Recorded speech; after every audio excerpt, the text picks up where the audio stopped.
Nicole Dry. Hi, you're the mom of Gabriella. Tell us a little bit about Gabriella and what the circumstances are at the moment. My daughter was born at 29 weeks, 11 weeks early, and she spent 11 weeks in hospital. Sadly, with that, she was diagnosed with cerebral palsy at a year, which basically means she has major developmental delays. She doesn't walk, talk, she can't crawl. Basically, she's completely dependent on us. And yeah, we faced with many challenges. Epilepsy is one of them, and every day is a new challenge for us. But you've got two other children. How have your other children, they're older than Gabriella, accepted her, and how do they see her? How do they treat her? I think it was difficult in the beginning. I think especially since we spent so long in hospital and they were left at home. But they're incredible. Her younger brother Cody is unbelievable with her. His love is, he's so sensitive and just amazing with her. Her older brother Ashton, he struggles a little bit with things, but he deals with her on a completely different level. He reads to her. It's almost sometimes I wonder if they even see that there's a difference. You know, we chat about it, but they treat her as if she is exactly the same as anyone. And I've heard kids ask them, why doesn't she walk? Why doesn't she talk? You know, how old is she? And their explanation is so innocent and so pure. And they just say, well, she just takes a little bit longer and she's got like a sore in her brain. And it just means that it's a bit harder for her to learn, but she will.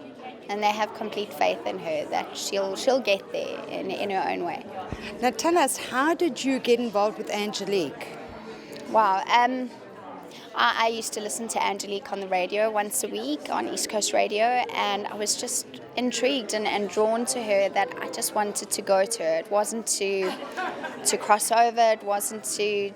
I didn't even know what it was for, to be honest. So I made my appointment and I went to see her for a reading, and all sorts just unfolded. And it was amazing to hear the things she had to say about her.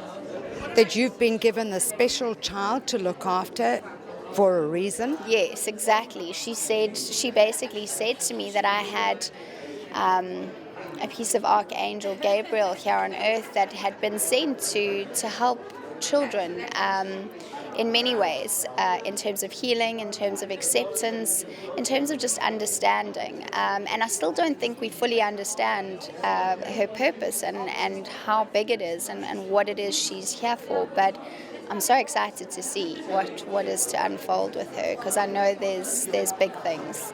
Now, normally where there is a child that does have problems, people try to hide it.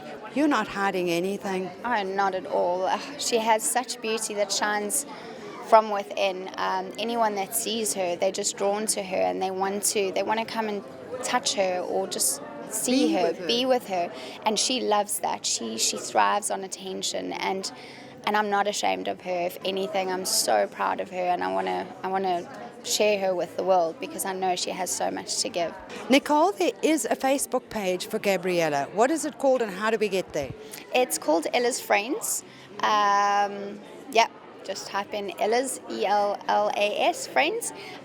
We'll soon also have a website up and running, also ellasfriends.com, where I just share things like her daily therapies and some of our challenges. It's not all positive. Sometimes you see the bad, the ugly, but it's all real. It's all what we're dealing with kind of day to day. And you can at least share experiences amongst people with the same problem. Exactly. You know, there's and when I say Ella's Friends, I like to share some of her friends, other children with cerebral palsy, some of their challenges. And on the website that we have, we'll also be having 10 other kids featured, different ages, varying from about 1 to 10 of kids with CP and different challenges, because cerebral palsy is an umbrella term. It's not unique. There's no specifics. It's completely different for every child. And it's nice to show that even though all these kids are diagnosed with the same thing. They all have their own challenges, and each parent helps them in their own special way. So I hope to have that available so that parents can go on and see where they kind of fit in and who they might be able to relate to, and maybe it helps them with a different therapy or a different way in dealing with nutrition or whatever it may be. I just hope to be able to help in some way. And you are going to be sharing her with the world? You're going to do some writing and photographs and... Yeah, so we're working on a children's book, hoping to kind of just build acceptance and inclusion within everyone in our country, kids, adults, things like that. We're trying to get an NPO off the ground, which will help bring different therapies to this country, because we are quite behind, in my opinion, with therapies and the availability of them. So I am hoping within time that'll all come together. I'm also hoping to have a centre for children with special needs. All sounds like huge hopes, but I know they're all possible. Well, you are so positive. I can't see it going any other way but good. No, me neither. Thank you so much for your time, Nicole, and I hope that we can check in with you, as time goes by, as to Gabriella's developments. Great, definitely. I'd love to keep you up to date with it all. Thank you so much. Thank you.